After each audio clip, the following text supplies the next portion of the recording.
오늘 함께 하나님 말씀 보겠습니다. 요한복음 17장 21절에서 22절입니다.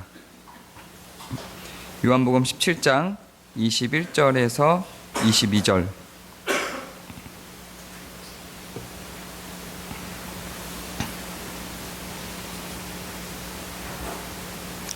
요한복음 17장 21절 22절입니다.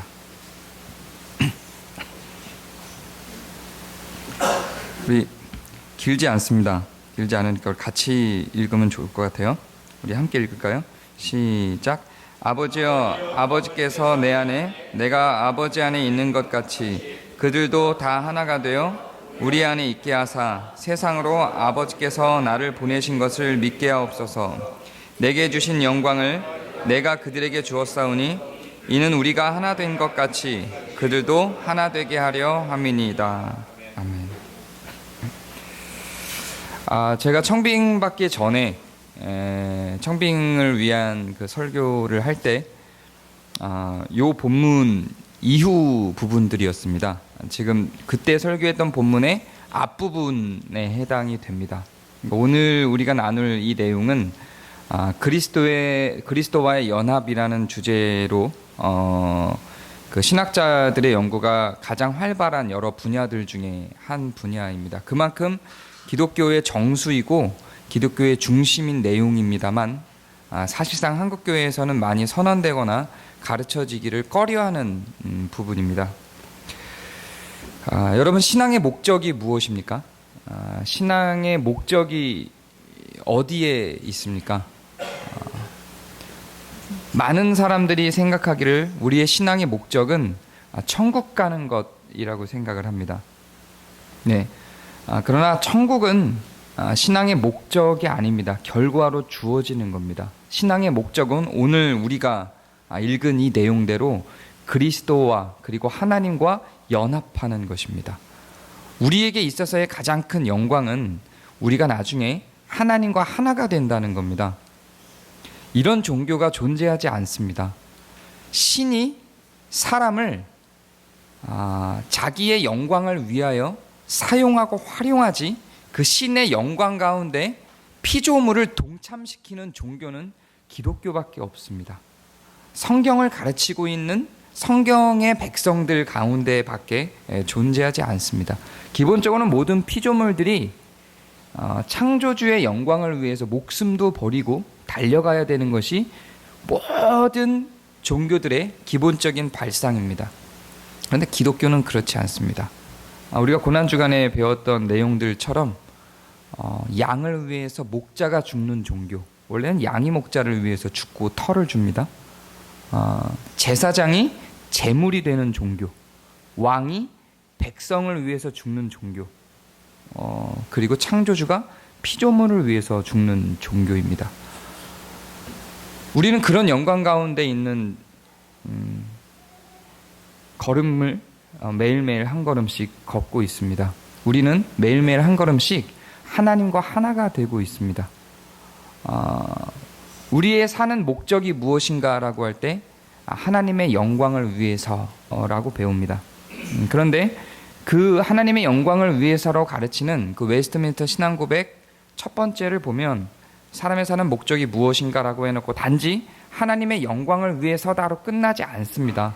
하나님의 영광을 위해서 하나님을 영화롭게 하고 그로 말미암아 즐거워하는 것까지로 갑니다. 근데 이것도 신앙의 정체성과 우리의 정체성을 명료하게 설명해내고 있지는 못합니다. 우리의 신앙의 목적과 우리 신앙의 정체성은 우리가 지금 읽은 여기에 있습니다. 우리가 하나님의 영광을 위한다라는 그 이후에는 어떤 놀라운 사실이 있냐면 이런 놀라운 사실이 있는 겁니다. 내게 주신 영광을 내가 그들에게 주었사오니 이는 우리가 하나 된 것 같이 그들도 하나 되려 함입니다. 하나님의 영광, 우리는 하나님께 돌리는 영광을 돌리는데 그 영광을 받으신 하나님께서 그 영광을 우리에게 주십니다. 그래서 우리는 하나님과 하나 되는 관계 속으로 들어가는 겁니다. 그래서 성경 어떤 부분에서는 우리를 뭐라고 이야기합니까? 신이라고 이야기합니다. 시편 말씀과 요한복음 말씀에서는 우리를 신이라고 이야기합니다. 하나님이 우리를 보고 신이라고 불러주십니다. 놀라운 일이죠. 마치 이것을 가리키고 선언을 하면 무슨 신성모독한 것 같은 두려움이 우리 안에 있게 됩니다. 그러나 그렇게 두려워할 일이 아닙니다. 예수님의 선언이고 하나님의 선언입니다. 우리는 하나님과 같이 될 존재들입니다. 하나님과 하나 될 존재들입니다. 그런데 무작정 그렇게 하나 되는 것이 아니라 우리가 하나님과 하나 되는 그 첫 번째 단계 속에는 그리스도와의 연합이라고 하는 중요한 단계를 맞이하게 됩니다. 오늘 우리가 나눌 내용은 바로 그 그리스도와의 연합에 관한 것입니다. 천국이라고 하는 것은 그리스도와 연합을 하고 하나님과 하나 되었기 때문에 당연하게 그리스도가 사시는 곳, 하나님이 사시는 그 곳에서 우리가 살아가는 결과로서 주어지는 것이지 천국을 위해서 우리가 달려가는 그런 종류의 것이 아닙니다. 우리는 믿음으로 하나님과 연합을 하고 사랑으로 이웃과 연합을 합니다. 그리스도와 연합을 하고 하나님과 연합을 하는 그 결과로서 당연하고 반드시 주어져야 되는 것이 무엇이냐면 이웃과 연합하는 것입니다. 오늘 읽은 말씀을 잘 한번 살펴보시기 바랍니다. 아버지와 아버지께서 내 안에 내가 아버지 안에 있는 것 같이 그들도 다 하나가 되어 우리 안에 있게 하사입니다. 그들도 다입니다. 내가 나만 그리스도와 하나 되는 것이 아니라 그들도 다, 이 공동체 전부가 다 그리스도와 연합을 합니다. 자, 저도 그리스도와 연합합니다. 여러분들도 그리스도와 연합합니다. 저도 그리스도와 하나고 여러분들도 그리스도와 하나입니다. 그러면 우리는 다 하나인 겁니다. 이렇게 가게 됩니다. 그래서 하나님 사랑이냐 이웃 사랑이냐에 대한 논쟁이 지금 한국교회에 굉장히 뜨거운데 그런 논쟁을 할 이유가 없습니다. 그건 당연히 동전의 양면처럼 같이 가게 돼 있는 것입니다. 우리가 하나님과 하나 되면 당연히 이웃과도 하나 되는 것입니다. 하나님과 하나 됐는데 이웃과는 하나 되지 않는다. 하나님과 하나 되는데 공동체와는 하나 되지 않는다. 이런 것들은 존재할 수 없습니다. 이 연합은 둘 중에 하나만은 선택할 수 있는 그런 연합이 아니라 너무 당연히 반드시 이 두 연합이 함께 공존해야 되는 것입니다. 우리가 하나님의 나라에 대해서 배웠던 적이 있습니다. 교회의 역할을 나눌 때 이미와 아직이라는 단어를 우리가 나눴습니다. 천국이라고 하는 개념이 아직 우리에게 내려오지 않았다. 그런데 이미 우리에게 임하였다. 이게 무슨 말이냐? 이미 우리에게 임한 건 하나님의 통치로서 이미 우리에게 임했다. 그러나 물질적인 우리가 누리고 접촉하고 만지고 볼 수 있는 의미로서의 물질적인 천국은 아직 우리에게 임하지 않았다. 하나님께서 통치의 방법으로서의 나라는 이미 우리 마음 가운데 우리 공동체 가운데 이미 임한 것이기 때문에 우리는 하나님의 통치를 받고 하나님의 법 테두리 가운데서 살아간다는 의미에서 이미 이 땅에 우리 가운데 하나님의 나라는 임했다. 그러나 우리가 누리게 될 성경에 기록되어 있는 죄가 없고 미움과 슬픔과 죽음이 없는 황금길이며 각종 보석으로 벽을 이루고 있는 그 천국은 아직 우리에게 임하지 않았다. 이렇게 우리가 정리를 했었습니다. 그런데 이 연합도 마찬가지입니다. 그리스도와의 연합도, 그 영광된 연합도 이미와 아직이 있습니다. 그리스도와의 연합은 아직 완전히 도래하지 않았습니다. 여러분들은 그리스도와 연합한 것을 확인하십니까? 알 수 있습니까? 알 수 있는 방법이 없습니다. 우리는 그리스도와 연합하고 있다는 것을 여실히 느끼고 그 가운데 우리가 하나님과 하나라고 하는 그 개념 속에서 살아가고 있지 못합니다. 그래서 그것은 그냥 먼 훗날 천국에서나 이루어질 일인 것처럼 여겨집니다. 성경에서는 나중에 우리가 천국에서 누리게 될 이 죄된 몸을 벗고 새로운 몸으로 부활하여 천국에서 누리게 될 그리스도와의 연합에 대해서는 깊이 있게 많이 다양하게 언급하고 있지 않습니다. 왜냐하면 그렇게 언급을 해도 우리가 잘 이해하지 못할 것이기 때문에 그렇습니다. 부분적으로 우리가 하늘나라에서 하나님과 같은 영광 가운데 들어갈 것이라고 하는 사실 정도는 성경이 이해를 시키고 있습니다. 그러나 그것이 구체적으로 무엇인지는 잘 모릅니다. 많은 사람들이 천국을 죽어서 다녀왔다고 이야기를 하면서 천국을 자꾸 묘사하려고 들고 천국에 대해서 설명을 하려고 듭니다. 그런데 우리에게 그런 천국에 대한 설명은 불가합니다. 그것이 가능하다면 바울이 천국을 갔다 왔을 때에 그것을 성경에 자세하게 기록해냈겠죠. 그것은 가능한 것이 아닙니다. 우리는 지금의 이런 육체를 갖고 지금의 죄된 속성 가운데서 그 천국에서 일어나게 될 그리스도와 연합에 대해서 알 수 없습니다. 그냥 기대하는 겁니다. 하나님의 영광과 같은 영광을 우리가 그 영광 가운데로 우리가 들어갈 수 있다라고 하는 성경의 선언을 믿으면서 그게 그냥 어마어마하게 행복할 것이다, 어마어마하게 기쁠 것이다라고 하는 막연한 기대일 뿐이지 구체적으로 무엇인지에 대해서는 생각할 수가 없습니다. 그러나 이 땅의 연합에 대해서는 우리가 많이 생각할 수 있고 성경도 이 땅의 연합에 대해서는 굉장히 많이 기록하고 있습니다. 이 땅에서는 우리가 어떻게 그리스도와 연합을 할까요? 이것을 성경 결혼으로 묘사를 하고 있습니다. 예수님을 신랑으로, 우리는 신부로 묘사를 합니다. 우리는 주님과 결혼을 합니다. 그렇게 우리는 주님과 연합합니다. 이 연합, 하나됨이라는 의미는 물질적으로 우리가 본질적으로 하나 된다라는 의미가 아니라 두 개의 개체를 그대로 유지하면서 공동체로서 하나 된다는 것을 의미하게 됩니다. 이해가 되시죠?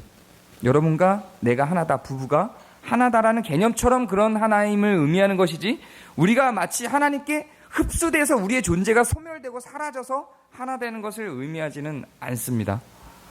우리는 가족 공동체가 하나인 것처럼 그리스도와 연합합니다. 그리스도는 그것을 설명하기 위해서 부부를 끊임없이 계속해서 예를 듭니다. 그래서 이 연합 가운데는 법적 연합과 실질적 연합이 구분되어 존재하게 됩니다. 부부가 결혼을 하면 법적으로는 연합이 된 겁니다. 나눠질 수 없죠. 부부가 법적으로 먼저 혼인신고를 하고 법적으로 먼저 사람들 앞에 선언을 하면서 내가 누구누구와 이진숙과 연합되었다 이렇게 이야기를 합니다. 자, 이때부터 여러분은 실질적인 연합을 누리십니까? 그렇지 않죠. 실질적인 연합을 법적으로 연합했다고 해서 누리지 않습니다. 그렇게 할 수가 없죠. 혼인신고를 했다고 해서 바로 상대방의 마음을 이해합니까? 바로 상대방과 내가 일치된 그 감정과 그 이성과 그 의지를 갖고 살아갈 수 있습니까? 그렇지 않죠. 법적으로는 이미 연합해서 들어갔지만 그 이후에 실질적으로 연합시키기 위한 수많은 세월 동안의 과정들이 존재를 합니다. 이 두 연합이 실질적인 연합으로 나아가기 위해서는 행동이 필요합니다. 선택이 필요하고 포기가 필요합니다. 헌신이 필요합니다. 이런 것들이 연합에 있어서 필연적으로 나와야만 하는 결과물들인 것입니다. 이런 연합의 방법들을 여러분들도 익숙하게 알고 있습니다. 지식적으로 알고 있지만 그것을 해결해 나갈 수는 없습니다. 우리가 결혼으로 묘사되어 있는 이 연합에 대해서 가끔씩은 이 연합이 혹시 감정인가 하고 생각할 수도 있습니다. 그러나 그 감정만이 아니라고 하는 것을 여러분은 결혼하고 나면은 이해할 수 있죠. 결혼 전에 혹은 신혼 때에는 내가 이 사람과 하나 되었다는 그런 감정적 느낌 속에서 살아갑니다. 그래서 정말로 하나 된 것만 같죠. 왜냐하면 내가 이 사람을 품는 만큼 이 사람도 나를 품고 있다는 것을 알 수 있기 때문에 그렇습니다. 내가 이 사람을 생각하고 있는데 저 사람도 마침 나를 생각하고 있어요. 내가 이 사람한테 꽃을 주고 있는데 저 사람도 내게 꽃을 줘요. 내가 이 사람한테 사랑한다고 고백을 하는데 저 사람도 나한테 사랑한다고 고백을 해요. 이런 어떤 감정적 소통이 우리가 하나 된 것을 확인시키는 것처럼 그렇게 사라지게 됩니다. 이것도 필요한 거고 이것도 연합에 필수적으로 있어야만 하는 것입니다. 그리스도와 우리의 연합 가운데에도 이것이 필요합니다. 신앙에 그리스도와의 연합에 하나님과 하나됨에 있어서 이런 감정이 불필요하다고 주장하는 것들에 대해서 저는 굉장히 무시합니다. 그건 마치 이런 겁니다. 결혼을 했는데 아무런 감정 없이 계약 결혼을 했습니다. 그리고 사람과 사람이 살아가는데 무슨 감정이 필요하냐고 주장을 하는 겁니다. 같이 살 집이 있고 같이 먹을 음식이 있고 같이 탈 차가 있으면 됐지. 내가 그 사람과 나눌 감정이 무슨 의미가 있냐? 그건 실체가 아니다. 그것은 실존하지 않는다. 이렇게 주장하는 것과 같습니다. 그러나 전혀 그렇지 않습니다. 감정은 실체입니다. 실존합니다. 경험입니다. 존재하는 겁니다. 여러분들이 품고 있는 것과 동일합니다. 우리는 하나님에 대해서 우리가 부부 사이에 갖고 있는 감정으로 일체감을 누리는 것과 같은 감정을 고스란히 누릴 수 있습니다. 그리스도와의 연합에 대해서 그 감정적인 부분이 도외시되어지지 않습니다. 우리가 말씀을 읽을 때 그 말씀의 깨달음으로 말미암아 그분의 어떠하심을 압니다. 그분이 실존해서 우리 눈앞에 보이지 않기 때문에 어떻게 그분과 감정적으로 연합할 것인가에 대해서 고민을 하죠. 그것이 실제로 존재할 수 있는 것인가에 대해서 고민을 하죠. 그런데 우리가 꼭 만져져야만 그 실체를 확인하지는 않습니다. 여러분들이 연애 편지를 받을 때 그 연애 편지를 통하여서 그 실체를 확인하는 것과 같습니다. 이 성경 가운데 있는 내용들이 실제였다고 믿는 그 믿음 가운데로 들어가고, 그리스도가 실제로 나를 위해서 죽으셨다라고 하는 그 믿음 가운데 들어가고 이 내용이 읽혀지기 시작하면 그의 선택과 그의 가르침과 그의 행동들이 내게 감정을 움직이게 만듭니다. 왜 우리가 말씀을 묵상할 때, 말씀을 기도할 때 간혹 눈물을 흘리기도 합니까? 그런 일은 내게 존재한 적이 없습니다 라고 생각할 수 있는 사람도 있을지 모르겠습니다. 우리가 성경으로 들어가서 성경에 있는 내용들을 살펴볼 때 감동을 하고 그렇게 이끄시는 하나님과 그리스도에 대해서 매료됩니다. 그것은 실체가 없는 것에 대한 매료가 아니라 실제로 실존하는 것에 대한 매료입니다. 실체가 없는 것에 대해서 소설을 읽으면서 매료되는 것과는 다른 차원의 것입니다. 그래서 우리는 연합에 대해서 이야기할 때 그리스도와의 연합을 믿음으로 받아들인다고 이야기를 합니다. 우리는 그리스도와 감정적 연합을 갖습니다. 그리스도는 이미 우리에게 깊은 사랑을 표현하셨고 그분은 이미 우리에게 깊은 사랑을 가지고 계십니다. 우리만 남아있고 우리는 이제 그분에 대해서 감정적 연합을 위하여 성경을 보고 성경 가운데 있는 그에 대해서 확인하고 그 내용 속으로 들어가는 겁니다. 그래서 그분이 우리에게 갖고 있는 감정과 같은 감정을 그분을 향하여 갖게 됩니다. 아가서는 그냥 연애 이야기만으로 끝내기에는 너무도 깊이 있는 내용들이 많습니다. 아가서를 읽는 방법에 대해서 많은 사람들이 주장을 합니다. 이 아가서는 그냥 기독교인들이, 크리스찬들이 어떻게 결혼 생활을 하고 어떻게 사랑을 하고 어떻게 연애를 할 것인가에 대한 기록이다 라고 주장하는 분들도 있습니다. 네, 그런 부분들이 분명히 존재합니다. 그런데 솔로몬이 아가서를 기록할 때 그 아가서에 기록된 술람미 여인은 솔로몬의 한 356번째 정도의 부인입니다. 그런 이야기가 아닙니다. 그렇게만 보기에는 아가서를 너무 편협하게 만들어버립니다. 아가서는 그리스도와 우리와의 연합에 대한 이야기가 분명합니다. 그렇게 갖고 읽어볼 때에 술람미 여인과 그 솔로몬의 사랑 고백으로 묘사되었던 그리스도와의 우리와의 그 사랑 고백이 그 가운데 여실히 묘사되어 있는 모습들을 볼 수가 있습니다. 하나님이 우리에게 감정 표현을 얼마나 많이 하십니까? 하나님이 우리를 사랑에 못 이겨, 기쁨에 못 이겨 하는 모습들이 성경 가운데 얼마나 많습니까? 또한 성경의 저자나 혹은 성경의 인물들이 하나님을 사랑하여 하나님께 그 사랑에 대한 고백으로 기쁨에 못 이기는 장면들이 얼마나 많습니까? 다윗이 왜 춤을 췄을까요? 하나님과 그리스도와 우리는 감정적으로 이렇게 연합을 합니다. 그리고 그 이상의 연합들을 기대합니다. 결혼 생활을 해보셔서 알겠지만, 해보신 분들은 알겠지만 감정이 늘 존재하지 않습니다. 감정이 10년, 20년 가기도 힘들고, 또한 내가 열정적으로 사랑하는 감정의 시기라 할지라도 그것이 매 순간 지속되지 않습니다. 죽도록 미울 때도 있습니다. 무관심할 수밖에 없는 상황에 도래할 때도 있습니다. 감정이 우리의 결혼 생활들을 유지시켜주지 않습니다. 결혼 생활에서 가장 중요한 것이 무엇입니까? 둘이 일치되는 것이죠. 일치되지 않고도 둘 관계를 유지하는 것에 대한 소망과 꿈을 굉장히 많이 꾸었죠. 수많은 문학가들이 그 꿈을 꿨어요. 너는 너의 인생, 나는 나의 인생을 같이 그냥 살아가자. 우리가 함께 누릴 수 있는 부분들만 누리고 서로 터치하지 말자. 내가 다른 사람을 만나든지, 내가 다른 여자를 만나든지, 내가 다른 남자를 만나든지, 그건 그거대로 그냥 터치하지 말고 그냥 깔끔하게, 쿨하게, 멋있게 그냥 결혼 생활 한번 해보자. 내가 어떤 취미를 즐기든지 신경 쓰지 마라. 내 삶에 대해서 노터치. 이렇게 뭔가 쿨한 상태로 결혼하는 것에 대한 연구와 그런 주장들이 수많은 문학가들 사이에서 유행을 하고 그것들이 우리들에게, 현대인들에게 많은 영향을 미치죠. 그러나 막상 결혼하고 나면 그것이 실제로 실현될 수 있습니까? 실제로 실현될 수 없습니다. 우리는 반드시 결혼 이후에 하나 되는 과정들이 필요합니다. 이런 것들이 실제로 실현되는 것인 것처럼 여겨지는 많은 이론들이 있고 그것을 그 문화 속에서 살아가는 사람들이 있죠.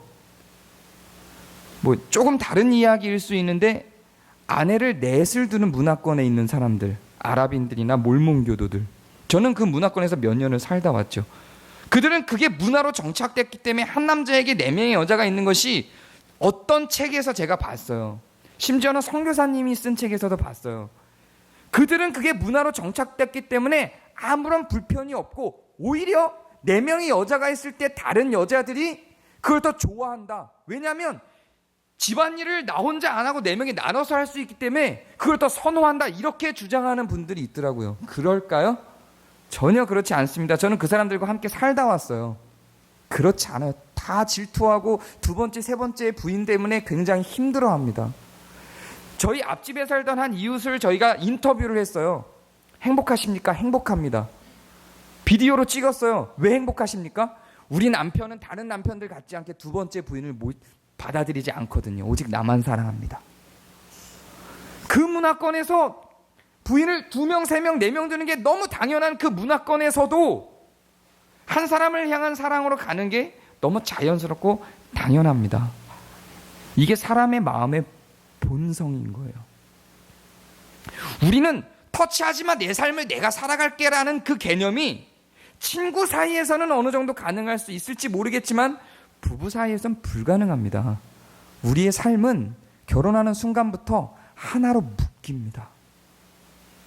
그래서 예수님이 신랑 되신 예수님과 신부된 우리, 그리스도와 우리의 연합에 대해서 결혼을 통하여 자꾸만 설명하려고 듭니다. 우리가 터치하지 않고도 건드리지 않고도 살아갈 수 있는 결혼 생활의 습관들이 있습니다.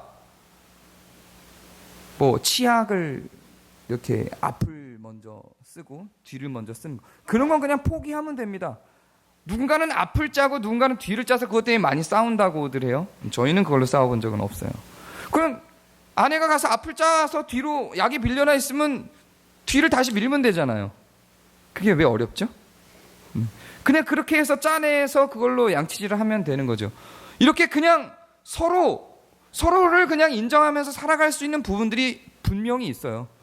어렵지 않게 취미 생활을 달리할 수 있죠. 나는 테니스를 즐기는데 아내는 뭐 축구를 즐긴다든가, 그러면 서로 다른 사람 만나서 할 수 있죠.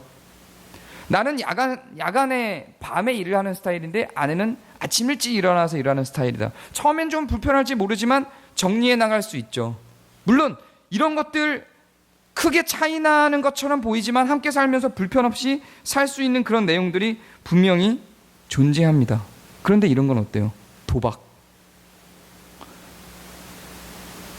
건드리지 마. 나는 도박 내 취미야. 사치. 나는 옷은 100만 원 이하 안 입어. 이런 건 어때요? 같이 갈 수 있나요? 이런 건 분명히 내 습관이고 내 취미라 할지라도 포기되어져야 하는 부분들이죠. 살아야 하는 도시. 어때요? 우리는 결혼을 했지만 나는 도시야. 나는 시골이야. 자, 따로 살자. 가능한가요? 이때부터 이건 이미 결혼이 아니죠. 연합이 아니죠.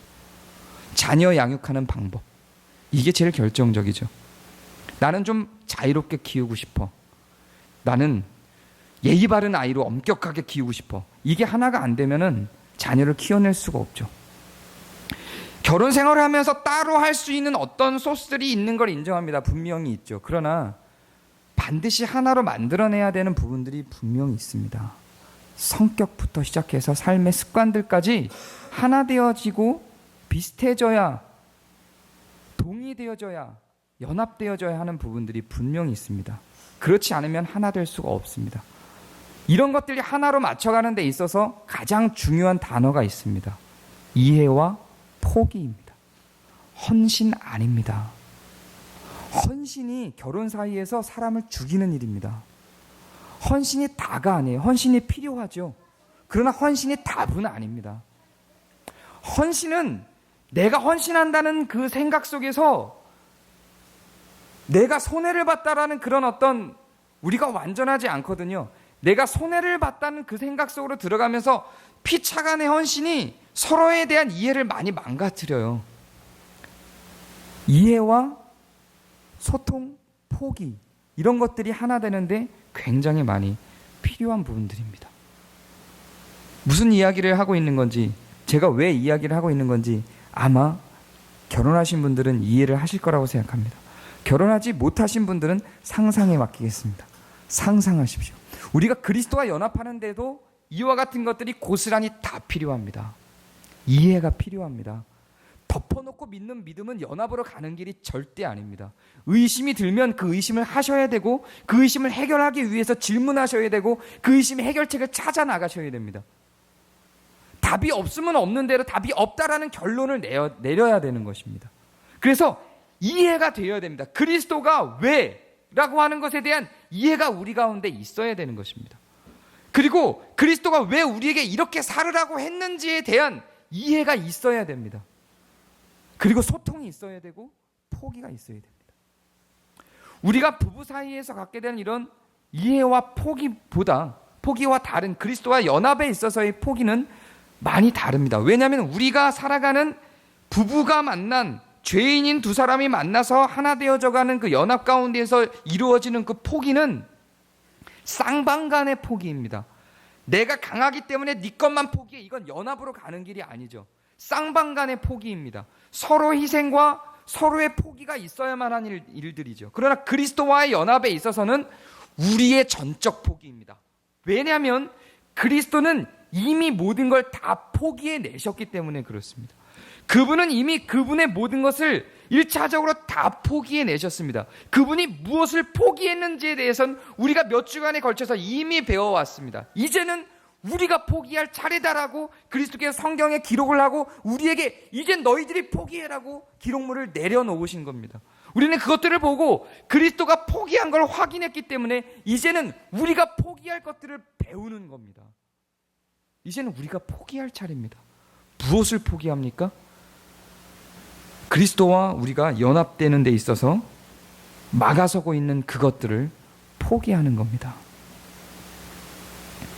여러분들 가운데 있는, 제 가운데 있는 욕심과 죄, 탐심, 그리스도와 연합에 방해되는 것들, 소위 오늘 우리가 읽은 이 말씀 앞에 연합에 방해되는 것을 뭐라고 이야기하냐면 죄라고 이야기하고 거기에 대한 대비되는 말로 거룩이라는 단어를 사용합니다. 우리는 거룩으로 향하기 위해 방해되는 요소들을 포기합니다. 그것이 우리가 그리스도와 연합하는 방법입니다. 그러면 어떻게 포기합니까? 오늘 우리가 읽은 말씀 앞에 19절을 보면 또 그들을 위하여 내가 나를 거룩하게 하오니 이는 그들도 진리로 거룩함을 얻게 하려 함이니이다. 그리고 진리는 뭐라고요? 말씀이니이다. 이렇게 갑니다. 요한복음 14장 20절에 보면 이런 말씀이 나옵니다. 그날에는 내가 아버지 안에 너희가 내 안에, 오늘 우리가 읽은 말씀과 굉장히 비슷합니다. 내가 너희 안에 있는 것을 너희가 알리라. 나의 계명을 지키는 자라야 나를 사랑하는 자니 나를 사랑하는 자는 내 아버지께 사랑을 받을 것이요. 우리가 그리스도와의 연합을 위해서 포기하는 방법이 말씀이라고 기록을 합니다. 그리고 여기서도 마찬가지로 예수님의 계명을 지키는 것이라고 이야기를 합니다. 요한복음 15장 9절 가면 이렇게 이야기합니다. 아버지께서 나를 사랑하신 것 같이 나도 너희를 사랑하였으니 나의 사랑 안에 거하라. 내가 아버지께 계명을 지켜 그의 사랑 안에 거하는 것 같이 너희도 내 계명을 지키면 내 사랑 안에 거하리라. 마찬가지로 여기서도 주님 안에 거하기 위한 그리스도와의 연합을 위해서 실행해야 될 내용으로 계명을 지키는 것을 이야기하고 있습니다. 법적인 연합은 믿음으로 들어갑니다. 우리는 그리스도와의 법적인 연합을 믿음으로 확인하고 들어갔습니다. 그런데 실질적인 연합은 행동으로 나옵니다. 여러분들이 법적인 연합이, 즉 부부 사이의 법적인 연합이 믿음과 신뢰로 시작되어 혼인신고하는 것으로 시작된다고 한다면 실질적인 연합은, 부부 사이의 실질적인 연합은 이렇게 이해와 포기 속에서 이루어진다는 사실을 알고 있는 것과 동일하게 그리스도와의 연합은 믿음과 신뢰로 들어가는 겁니다. 그리고 실질적으로 그분과 연합되어가는 그 과정 속에는 계명을 지키는 것, 그분의 말씀을 지키는 것이 존재하는 겁니다. 우리가 연합되는 방법입니다. 그분과의 이 연합은 통치의 방법으로 우리에게 사용이 됩니다. 예수님은 연합을 통치의 방법으로 사용하십니다. 그분은 우리를 통치를 하는 데 있어서 강압이나 강제를 사용하시지 않습니다. 그분은 우리와 통치를 하는 데 있어서 연합이라는 방법을 사용하십니다. 국가의 통치와는 완전히 다릅니다. 왕의 통치와는 많이 다르죠. 가정이 통치되기 위해서 어떻게 돼야 됩니까? 가정을 살아가면서 여러분들 부모님께 통치를 받을 때 어떤 것이 싫었습니까? 고민해 보시기 바랍니다. 그리스도는 그런 방식으로 우리를 통치하지 않습니다. 그리스도는 연합이라는 방식으로 우리를 통치하십니다.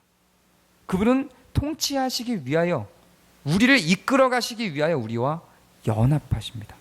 연합은 그분의 통치의 방법입니다. 부부 사이 하나 됨에서 분명히 희락이 존재합니다. 하나 되지 못하는 만큼 고통이 존재합니다. 그렇죠? 하나 되는 만큼 희락이 존재합니다. 감정적으로든 이성적으로든 의지적으로든 부부 사이에서 하나 되는 만큼 가정생활이 즐겁습니다. 그리고 다른 것을 확인하는 만큼, 그리고 그 다른 것 때문에 발생하는 차이 때문에 발생하는 상처들만큼 결혼생활에 힘이 듭니다. 그것은 신앙생활에도 동일합니다.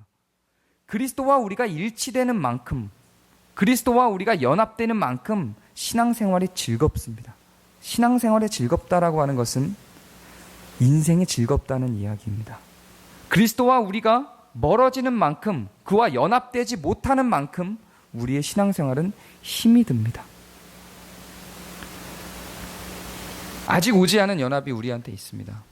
그것에 대해서 우리가 알 수 있는 방법이 없습니다. 천국을 가봐야 아직 오지 않은 그 연합, 하나님과 하나 된다는 것이 무엇인지를 확인할 수 있습니다. 그러나 이미 우리에게 주어진 연합이 있습니다. 그것을 누리시길 바랍니다. 주님의 말씀을 배우시고 그 말씀을 지켜 그분과 연합되는 삶이라는 것이 과연 무엇인지 확인하시기 바랍니다. 그래서 여러분 결혼생활 가운데 있는 희락처럼 있으시길 바랍니다. 여러분들 결혼생활 가운데 있는 희락처럼 그리스도와의 연합 가운데서 여러분의 신앙생활 가운데도 희락이 넘쳐나기를 소망합니다. 자, 기도하겠습니다.